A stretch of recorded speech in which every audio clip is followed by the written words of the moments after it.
आज हम करेंगे exercise 3.5। If s varies directly as u square and inversely as v and s equals to 7 when u equals to 3, v equals to 2, find the value of s when u equals to 6 and v equals to 10। हमने starting में ये questions किए थे varies वाले, directly and inversely. इसमें हम क्या करेंगे, कॉम्बिनेशन आ जाएगा, यानी कि डायरेक्टली एंड इन्वर्सली वेरिएशन दोनों कॉम्बिनेशन आ जाएगा दोनों का। तो हमने पहले इक्वेशन बनानी है, देन हम के की वैल्यू फाइंड करते थे, देन हम बाकी वेरिएबल्स की फाइंड करते थे। तो हम किस तरीके से करेंगे, पहले तो हम एक स्टेटमेंट बना लेते हैं। इफ़ एस वेरीज डायरेक्टली, तो डायरेक्टली के साइन में हम क्या करते हैं, एस जो डायरेक्टली होता है इसका मतलब वो उसके सामने आती है टर्म। तो s varies directly as u square, यानी कि यू स्क्वायर एस के सामने आ जाएगा, डायरेक्टली प्रोपोर्शनल का sign. And inversely as v, inversely 1/, की फॉर्म में लिखते थे, तो डिवाइडेड बाय वी, क्योंकि जब हम कॉम्बिनेशन करेंगे S is directly proportional to u square and S is inversely proportional to 1/v। तो इसको कंबाइन हम करके लिखते हैं, which is S is directly proportional to u square and inversely proportional to v, u square over v। And directly proportional का जब sign खत्म करते हैं तो उसकी जगह पे आता है k। इसको हम नेम दे देते थे इक्वेशन नंबर 1 का। देन हम पहले k की वैल्यू फाइंड करते हैं, उसके लिए हमें उन्होंने s की वैल्यू भी दी हुई है, u की भी दी हुई है और v की भी दी हुई है। तीनों की वैल्यू हम पुट करेंगे तो हमारे पास k की वैल्यू आ जाती है 14/9।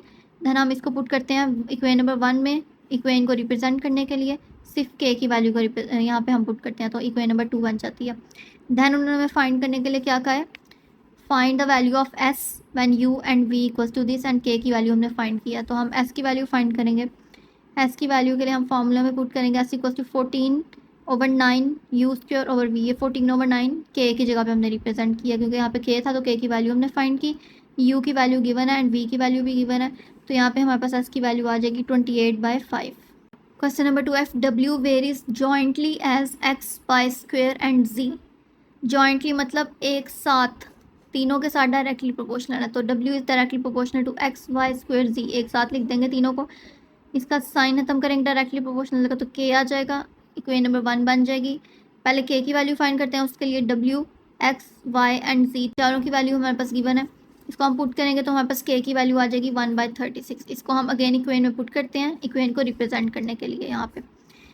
देन हम उन्होंने नेक्स्ट क्या कहा है, फाइंड करें, फाइंड द वैल्यू ऑफ डब्ल्यू एक्स वाई एंड जी की वैल्यू गिवन एंड के हमने खुद फाइंड की है, तो हम इस इक्वेशन के अंदर अगेन पुट करेंगे के की जगह पे के की वैल्यू, एक्स वाई जी की जगह पे उसकी वैल्यू, एंड डब्ल्यू हम इस तरीके से आ जाएगा 49/3। क्वेश्चन नंबर 3 में if y varies directly as x cube, y varies directly as x cube and inversely as z square and t. और इन्वर्सली किसका, जी स्क्वायर एंड टी, यानी कि जी स्क्वायर टी इकट्ठे लिखने हैं। इसका साइन खत्म करेंगे तो के आ जाएगा, के की वैल्यू फाइंड करेंगे, सारी वैल्यूज़ गिवन है हमारे पास, तो उसको हम के की वैल्यू 3 आ जाएगी, उसको अगेन इस इक्वेशन में पुट करेंगे रिप्रेजेंट करने के लिए इक्वेशन को। देन हमारे पास उन्होंने कहा है कि y की वैल्यू फाइंड करें, बाकी वैल्यूज़ गिवन है, y की वैल्यू फाइंड करनी है, डायरेक्ट हम सिर्फ वैल्यूज़ पुट करेंगे तो y की वैल्यू आ जाएगी 2/3।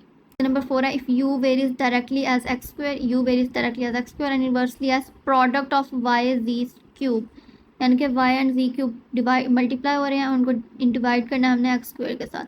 तो साइन खत्म करेंगे, के आ जाएगा, के की वैल्यू फाइंड करेंगे, सारी वैल्यूज़ गिवन है, डायरेक्ट वैल्यूज़ पुट करके के की वैल्यू आ जाएगी। इसको हम इक्वेशन के अंदर पुट करेंगे इक्वेशन को रिप्रेजेंट करने के लिए। देन उन्होंने हमें कहा है कि u की वैल्यू फाइंड करें, तो u की वैल्यू फाइंड करने के लिए बाकी सारी वैल्यूज़ क्वेश्चन में गिवन है, k की वैल्यू हमने फाइंड की है, हम सिर्फ यहाँ पे वैल्यूज़ पुट करेंगे एंड डायरेक्ट हमारे पास वैल्यू आ जाएगी u की 21/8।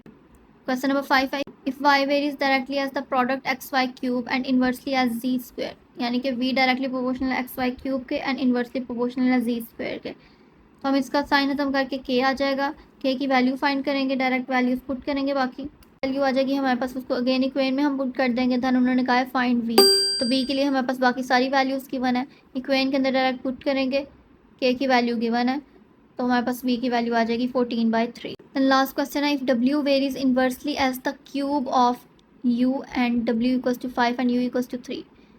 w वेरीज इन्वर्सली यानी कि 1/, की फॉर्म में लिखना है, as the cube of u, यानी कि u के क्यूब के इन्वर्सली प्रोपोर्शनल है, तो हमने इन्वर्सली का साइन खत्म करके लगाना है इक्वल्स टू के, एंड के ऊपर 1 के साथ मल्टीप्लाई होगा तो के ओवर यू क्यूब आ जाएगा। के की वैल्यू फाइंड करेंगे, डब्ल्यू एंड यू की वैल्यू गिवन है, के की वैल्यू आ जाएगी, उसको इक्वेशन के अंदर पुट करके रिप्रेजेंट करेंगे पहले।